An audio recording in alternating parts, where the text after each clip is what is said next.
Hai teman-teman semua, selamat datang dan mendengarkan kembali Radio Tengah Malam.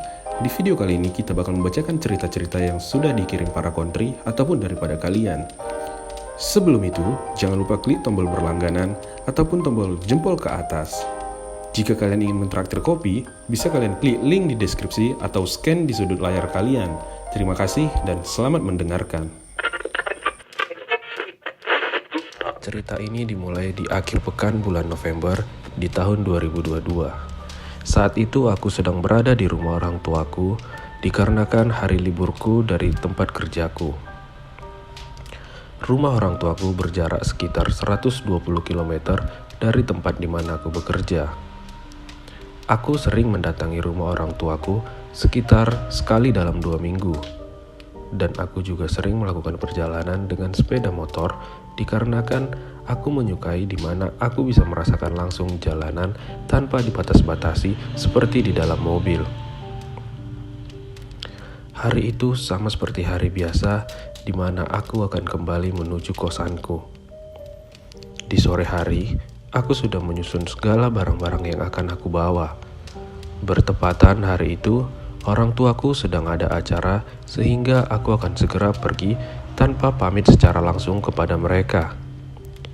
Setelah selesai menyusun barang, aku bergegas mandi agar tidak kemalaman. Sekitar selesai maghrib, aku pun memulai perjalananku. Dikarenakan asik melihat map dan memilih rute yang akan aku jalani, aku lupa untuk mengabari orang tuaku kalau aku telah bergerak dari rumah. Di perjalananku kali ini, aku tertarik untuk melewati satu jalur yang belum pernah aku jalani sebelumnya.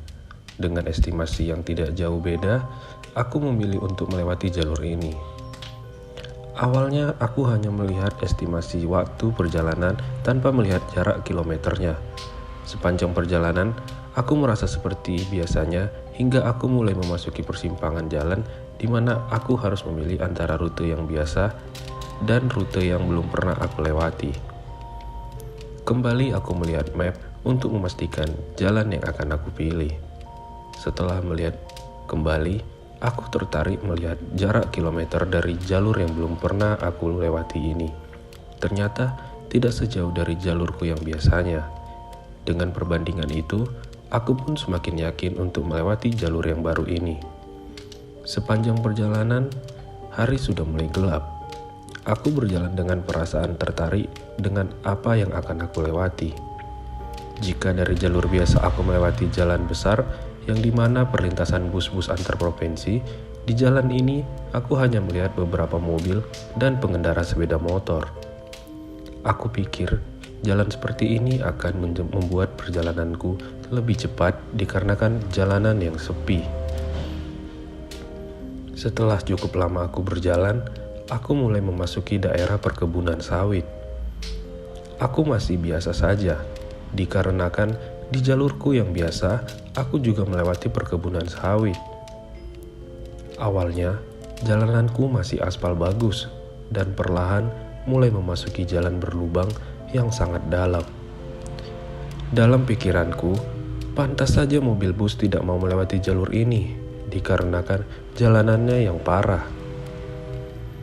Di tengah perjalananku di antara perkebunan sawit, aku dihadapkan dengan persimpangan di mana kedua jalur ini sepertinya akan menjalani lahan sawit. Aku mencari warung untuk dapat bertanya dikarenakan saat aku melihat HP, jaringan di sini tidak bagus atau tidak terhubung. Aku tidak menemukan warung di dekat jalan ini, dikarenakan sekelilingku hanyalah kebun sawit. Akhirnya, aku memilih jalur dengan feelingku saja. Tidak jauh setelah dari persimpangan itu, aku melihat seorang kakek sedang berjalan berlawanan arah dariku. Ketika berpapasan, aku bertanya kepada kakek itu, "Jalan menuju kota dari mana ya, kek?" Kakek itu pun menjawab, "Ikuti jalan ini saja, tetapi lebih baik kamu putar balik. Ini sudah terlalu gelap kalau mau lewat dari sini. Jalanannya juga masih tanah." Tanpa mendengarkan kakek itu, aku tetap mengikuti jalur yang dibilang menuju kota. Melihat aku tetap melanjutkan perjalanan, terlihat di spion si kakek tetap melihat aku dari belakang. Sekitar 10 menit aku berjalan, benar saja, jalan yang aku lalui adalah tanah yang sangat tidak bagus. Hal itu membuat aku tidak dapat berjalan lebih cepat.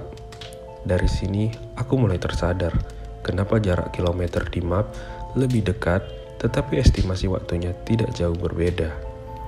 Aku mulai merasa kesal. Di tengah sedang melewati jalanan tanah yang rusak, gerimis pun mulai terasa turun, menambah perasaan kesal dikarenakan jalan yang akan berlumpur. Oh iya, sepanjang memasuki persimpangan tadi, aku sudah mulai berjalan sendiri tanpa pernah bertemu pengendara lain. Gerimis pun kini telah berubah menjadi hujan yang sangat deras. Aku kebingungan mencari tempat berhenti untuk mengenakan jas hujan. Sampai-sampai akhirnya aku mau gak mau berhenti di bawah pohon sawit dan segera memakai jas hujanku. Di saat itu, aku tidak memikirkan lagi sekitarku. Aku hanya berpikir agar segera keluar dari perkebunan sawit ini. Sepanjang perjalanan, aku yang merasa kesal selalu mengoceh-ngoceh yang kurang baik hingga aku mulai tersadar sedari tadi aku tidak melihat ada orang lain ataupun cahaya lampu. Dengan jalanan yang berlumpur dan hujan yang mulai reda, aku terdiam dan hanya berfokus ke jalanku saja. Perasaanku mulai tidak tenang. Aku mulai merasa was-was. Seperti terlarut dengan situasi, aku mulai berpikir yang enggak-enggak. Dan kembali mengingat perkataan kakek tadi, kenapa aku disuruh putar balik. Di tengah-tengah aku yang sedang larut dengan pikiranku, aku tiba-tiba merasa kaget dengan apa yang baru saja aku dengar. Seperti ada suara tawa, namun terdengar lirih, dan tawa itu terasa sangat dekat di kupingku. Konsentrasiku mulai buyar. Tanpa memikirkan jalanan yang berlumpur dan berbatu, aku berusaha berjalan secepat mungkin. Seperti sedang dipermainkan, tawa itu muncul beberapa kali, dan tidak berhenti sampai di situ. Dikarenakan aku juga ingin segera melihat apakah ada pemukiman dekat sini, aku memberanikan diri melihat sekitarku, dan tentu saja, sepertinya ini hari sialku. Aku melihat sosok yang seperti melihatiku, namun ketika aku melihat sosok itu, dia menghindar dan menghilang. Aku semakin berpikir aneh dan mulai marah. Kenapa tadi aku tidak putar balik dan melewati jalurku yang biasanya? Sepanjang perjalanan, sosok putih dan berambut panjang yang acak-acakan itu selalu muncul di antara pohon-pohon sawit. Dan aku mencoba untuk selalu berfokus ke depan agar tidak melihatnya. Begitu juga dengan kaca spion. Aku mengarahkannya agar aku tidak dapat melihat ke belakang. Sekitar 1 jam lebih aku berada di jalur perkebunan sawit dan dengan gangguan dari sosok perempuan itu. Hingga akhirnya aku memasuki daerah pemukiman yang sepertinya rumah pekerja kebun sawit. Di situ, sesampainya menemukan warung, aku berhenti dan melepas jas hujanku. Si ibu pemilik warung terlihat heran dikarenakan aku yang dari jalur kebun sawit malam-malam begini baru keluar. Si ibu bertanya, "Dari mana mau kemana, nak?"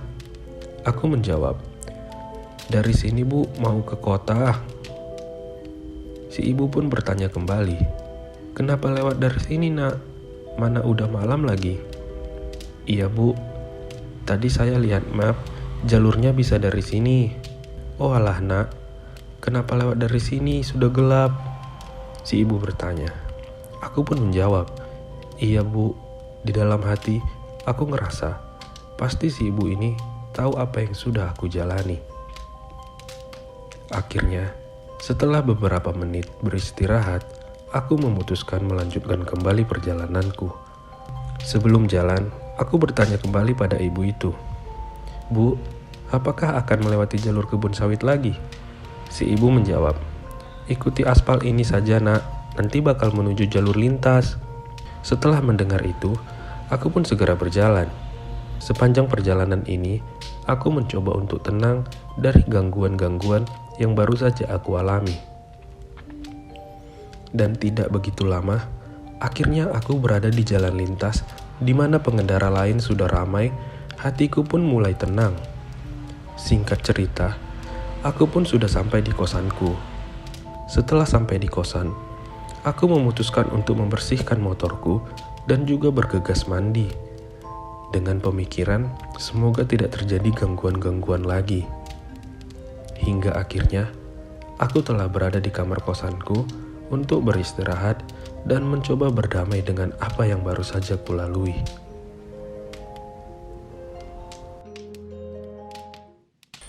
Terima kasih buat kalian yang masih mendengarkan Siniar Seram di Radio Tengah Malam.